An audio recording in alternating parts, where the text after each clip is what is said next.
अगर बहू ने कहा है तो फिर ठीक ही होगा। अक्षरा,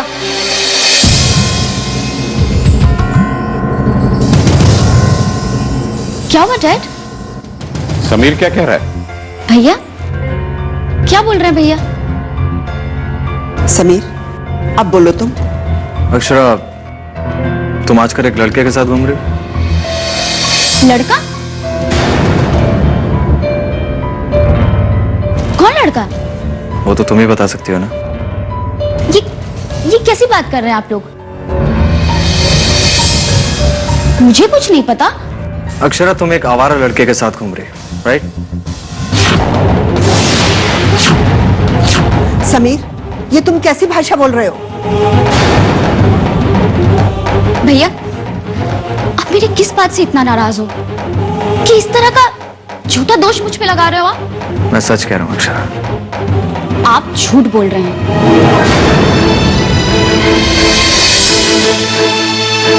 अब तुम अपनी हद भूल रही हो अक्षरा। और आप अपना फर्ज भूल रहे हैं। देखा रहे, अक्षरा अब इतनी स्मार्ट हो गई है कि अपने बड़े भाई से बात करने का तरीका भूल चुकी है। भैया, जरा एक बार आप मेरी तरफ देखिए। ये आपकी वही छोटी बहन है ना, जिससे आज तक आपने कभी ऊंची आवाज में बात तक नहीं की थी। शादी के बाद ऐसा क्या हो गया भैया कि मैं इतनी बुरी हो गई? लोग तो कहते थे, लेकिन मुझे उनकी बातों पर विश्वास नहीं होता था। लेकिन आज ऐसा सच में लग रहा है कि वो ठीक ही कहते थे। भाभी अगर अच्छी हो तो बहनों को स्वर्ग का सुख देती है, लेकिन खराब निकल जाए तो उनका जीवन नर्क बना देती है।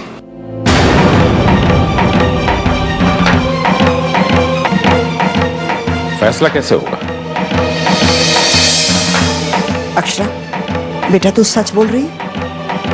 हाँ दादी माँ, मैं सच बोल रही हूँ। मैं आपकी कसम खा रही हूँ। आपको पता है दादी, मैं आपसे कभी झूठ नहीं बोलती। भैया, मैं सच कह रही हूँ। आप एक बात बताइए, क्या आपने मुझे कभी किसी के साथ देखा?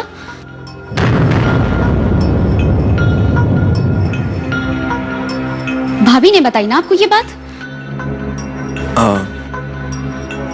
हाँ डैड, मुझे स्वाति ने ही कहा है, लेकिन आई एम श्योर वो मुझसे झूठ नहीं बोलेगी। तो स्वाति भाभी ही बता सकती है ना आपको। क्या साबित करना चाहती हो तुम? मैं कुछ भी साबित नहीं करना चाहती। तो इतना बड़ा तूफान उठाने की क्या जरूरत थी? मैं सच कह रही हूँ। कैसे साबित होगा? अब इसे मानना ना चाहे तो मैं क्या करूँ? सारा घर परेशान है और तुम कह रही हो मैं क्या करूँ? मैं तो अक्षरा के भले के लिए कह रही हूँ। अक्षरा का भला बुरा जानने के लिए मैं अभी जिंदा हूँ। तुम कौन होती हो? खंडरों से क्या आ गई महलों में? अपनी औकात मत भूलो। अगर समीर से तुम्हारी शादी नहीं होती ना तो तुम्हें पूछता ही कौन? पता नहीं हमारे कौन से पाप थे जो तुम इस घर में आ गई हो। कहते हैं चोर भी कभी अपने पड़ोस में चोरी नहीं करता, लेकिन तुम जिस थाली में खड़ी हो उसी में छेद कर रही। आप मेरा विश्वास तो कीजिए मम्मी जी। मम्मी जी? मैंने तुमसे हमेशा कहा है मुझे मम्मी जी मत कहा करो।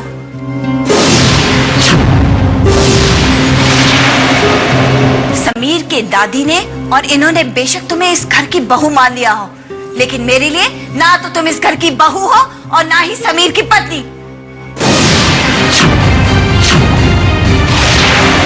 कान खोलकर सुन लो, अगर इस घर में रहना है ना तो मेरे हिसाब से रहना होगा, समझी? जाओ अक्षरा से माफी मांगो। अब यहाँ मुंह बनाने से कुछ नहीं होगा। तुम्हें पता है तुम्हारी इस हरकत का नतीजा क्या हो सकता था? अरे जवान लड़की है, कच्चा दिमाग है, अगर वो आत्महत्या कर लेती तो कौन जिम्मेदार होता? तुम तो अपना पल्ला झाड़कर खड़ी हो जाती कि मैंने कुछ नहीं किया, लेकिन जिंदगी भर का दाग मेरे सीने पर लग जाता। आप तो ऐसी बात कर रही है जो हुई नहीं है। हो तो सकती थी ना। आप तो खामखा बात को बढ़ा रही है। तुम्हें क्या पता, एक बार एक लड़का उसे देखने आया था। बाल वॉलिनी दर्द निवारक एक्सपर्ट कौन?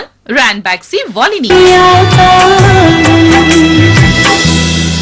क्यों ना हम एक बार स्वाति से पूछ लें?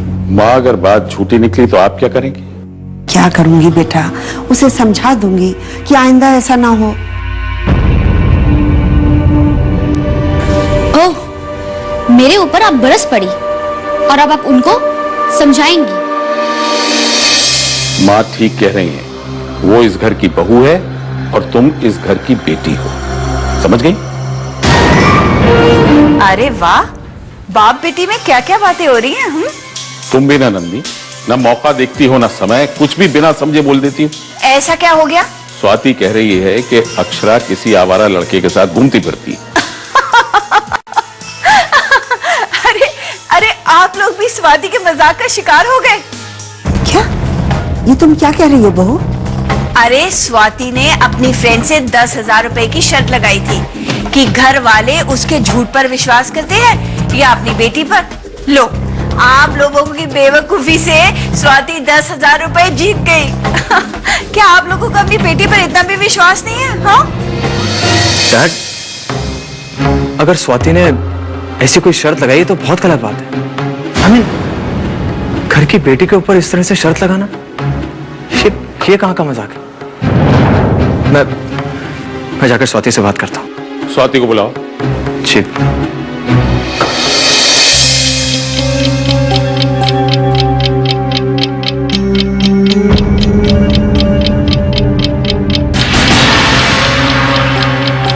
बहू, तुमने 10,000 रुपए की शर्त लगाई थी?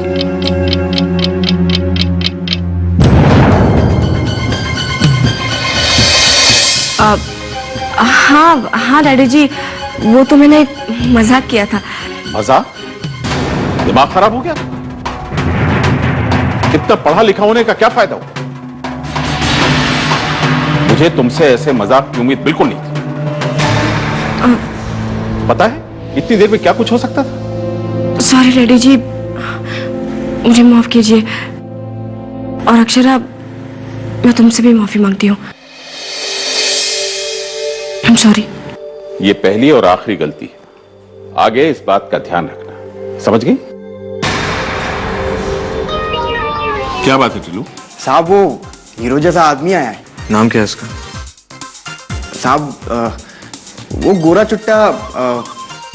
चिट्टा हीरो जैसा, वो जो बहुत बेकार डांस करता है। सनी देओल। अरे साहब, सनी देओल नहीं, वो जिसकी फिल्में एक दिन भी नहीं चलती, हमेशा फ्लॉप होती रहती। बॉबी देओल। क्या साहब, आप भी धर्मेंद्र जी की फैमिली में घुस गए तो निकलने का नाम नहीं ले रहे। तो अरे बाहर वालों के नाम तो लो। अरे इस फिल्म डायरेक्टरी से माथा पच्ची करने के बजाय जाकर मिल लो उससे। सच में?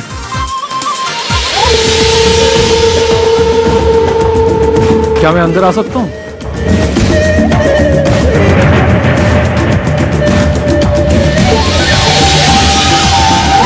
तुम फौरन से पेश कर उस लड़की से तलाक लो।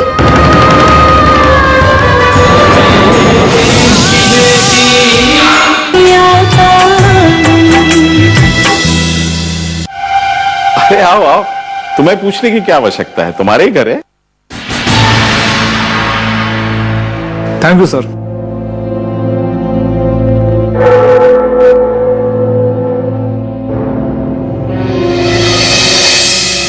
सर, क्या ये भी आपकी बेटी है?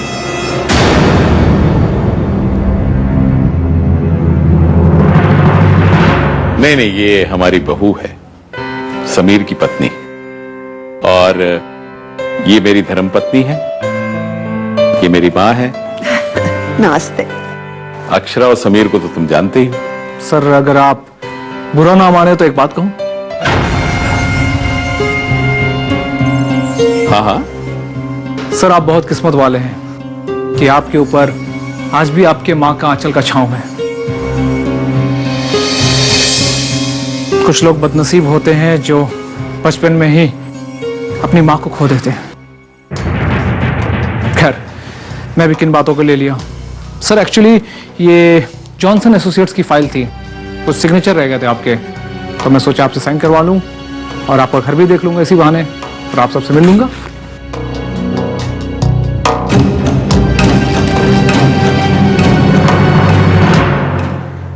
इतने बरसों से कारोबार कर रहा हूं, लेकिन इतना सिंसियर सीईओ पहली बार देखा है। सर एक्चुअली मेरे एक बहुत ही अजीज दोस्त ने कहा था, जब जॉब में पैशन ना हो तो वहां कामचोरी पैदा होने लगती है। ग्रेट। क्या नाम है तुम्हारे उस दोस्त का?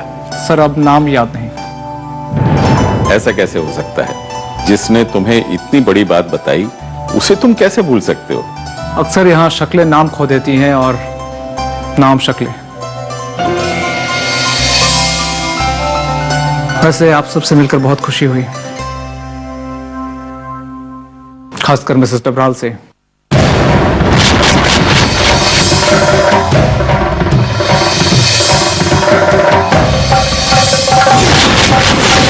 मैडम एक्चुअली आपकी शक्ल मेरे एक क्लासमेट से बहुत मिलती है।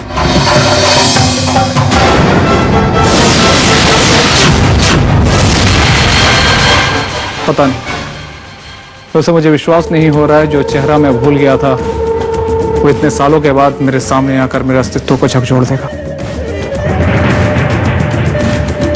खैर सर, ये फाइल्स आप साइन कर दीजिए वरना मैं फिर से भूल जाऊंगा।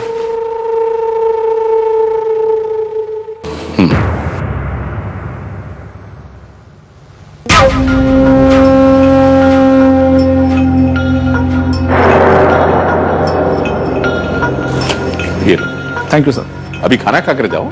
नहीं सर, फिर कभी आऊंगा और फिर मिसेस समीर डबराल के हाथों का बना खाना खाऊंगा। अच्छा, नमस्ते। Thank you.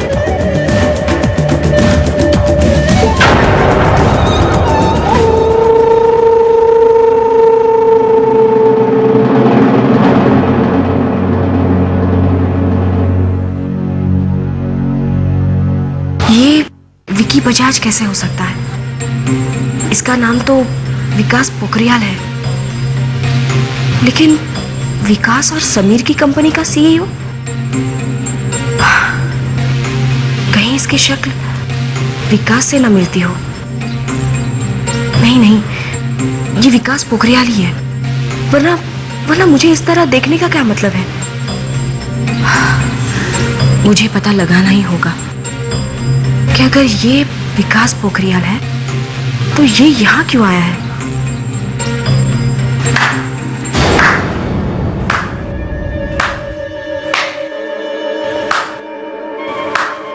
वाह, क्या बात है, क्या कमाल की एक्टिंग है, मतलब मजा आ गया। आई मीन, झूठ, धोखेबाजी, मक्कारी, इसकी चलती फिरती मिसाल हो। तो क्या प्लान सोचा यार। आह, अक्षरा पर झूठा इल्जाम लगा दो। भाई मान गया था। ये माइंड ब्लोइंग प्लान तुम्हारे दिमाग में आते कैसे हैं? I'm just amazed। लेकिन इसका नतीजा क्या हुआ? झूठी तो मैं साबित कर दी गई। अरे तो प्रॉब्लम क्या है? तुम तो यही चाहती थी ना कि सब तुमसे नफरत करने लगे। अब देखो, माँ तो तुमसे नफरत करती थी, अब डैड और अक्षरा भी तुम पर शक करने लगेंगे। मतलब माइंड ब्लोइंग। यार तुमने ऐसी अमेजिंग चीज सोची है ना स्वाति। अरे मैं तो तुम्हें अंडर एस्टिमेट कर रहा था। खैर बहुत बढ़िया काम किया तुमने। तुम्हें इस एक्टिंग के लिए अवार्ड मिलना चाहिए, नेशनल अवार्ड। कमाल कर दिया तुम। और हाँ, मैं मंतशा से बात करूंगा, उससे कहूंगा कि तुम्हें पैसे थोड़े बढ़ा कर दे। आफ्टर ऑल पैसे के लिए काम कर रही हो ना तुम। Keep it up.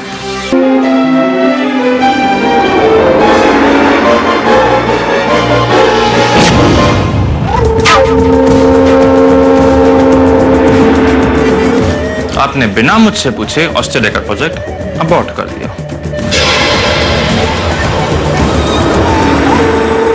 मैं आपसे कुछ पूछ रहा हूं मिस्टर बजाज और आप मुझे घूर रहे हैं। मिस्टर श्लोक डबराल, इंग्लैंड में स्कूल खत्म करने के बाद standard, principle, values, good behaviour, इन सब की एक स्पेशल क्लास होती है जिसे फिनिशिंग स्कूल कहते हैं। इंडिया में भी है कुछ, पर लोग ज्यादा उसके बारे में जानते नहीं हैं। But I think you should join there.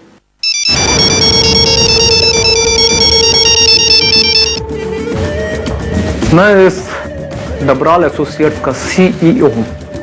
मैं कोई पान दुकान वाला नहीं हूं जिसे कोई भी आके घुड़की दे जाए। और आप यहां पर है मिस्टर उदय प्रताप डबराल के बेटे की हैसियत से।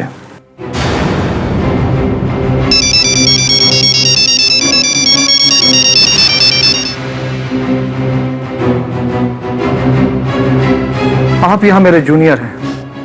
आपको पता होना चाहिए कि सीनियर के केबिन में किस तरह आया जाता है। परमिशन लेनी पड़ती है, यू नो, और उससे बात करने की एक टोन भी होती है। और रही बात उस ऑस्ट्रेलियन प्रोजेक्ट की, तो I am not answerable to you. Got it? Mister Bajaj, क्या आप ये जानते हैं कि मैंने कितनी तकलीफ से अपनी रिस्पॉन्सिबिलिटी पे वो प्रोजेक्ट लाया था? आपकी कोई उम्र है तकलीफ लेने की? बेवजह तकलीफ लेने की जरूरत ही नहीं है मिस्टर डबराल। मैं जब आपकी उम्र में था तब तो मैं बिजनेस की बातों में उलझता ही नहीं था। आप अभी जवान है, खूबसूरत है, जिंदगी के मजे लीजिए। और ये जो रूखे सूखे बिजनेस के काम है, पेन लेने वाले, वो आप हमारे लिए छोड़ दीजिए। वैसे भी मिस्टर डबराल सीनियर, उन्होंने तो मुझे इसी काम के लिए यहाँ लाया, तो मुझे मेरा काम करने दीजिए।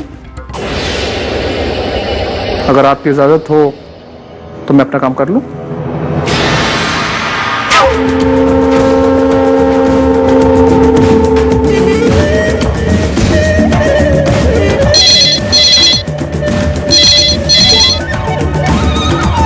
Hello hello.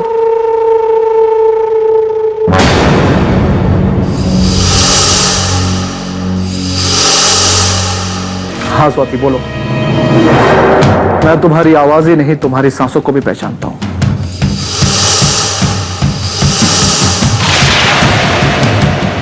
मैं जानता हूं कल रात भर तुम मेरे आने के बाद सो नहीं पाई होगी। मैं भी नहीं सोया। इतने सालों में एक पल के लिए भी मेरी आंखें बंद नहीं हुई। तुम चाहते क्या हो? नाज, अदा, हया, गमजा, करिश्मा, शोखी, आन, ले गया दिल चुराकर इन सातों में कोई। स्वाति, दिल को दुखाने की आदत तुम्हारी अभी तक गई नहीं है। खैर, मेरी तो अब आदत पड़ चुकी है इस दर्द को सहने की। जिस दिन ये दर्द नहीं होता ना, उस दिन लगता है कि पता नहीं क्या हो गया। मैं परेशान हो जाता हूं। मुझे लगता है कि कहीं ऐसा तो नहीं हुआ कि तुम्हारी यादें धुंधली पड़ती जा रही। वैसे भी चाचा गालिब ने कहा है, ये मत पूछ कि क्या हाल है तेरा मेरे पीछे, ये देख क्या रंग है तेरे मेरे सामने। मेरी शादी हो चुकी है। मुझे कोई फर्क नहीं पड़ता स्वाति।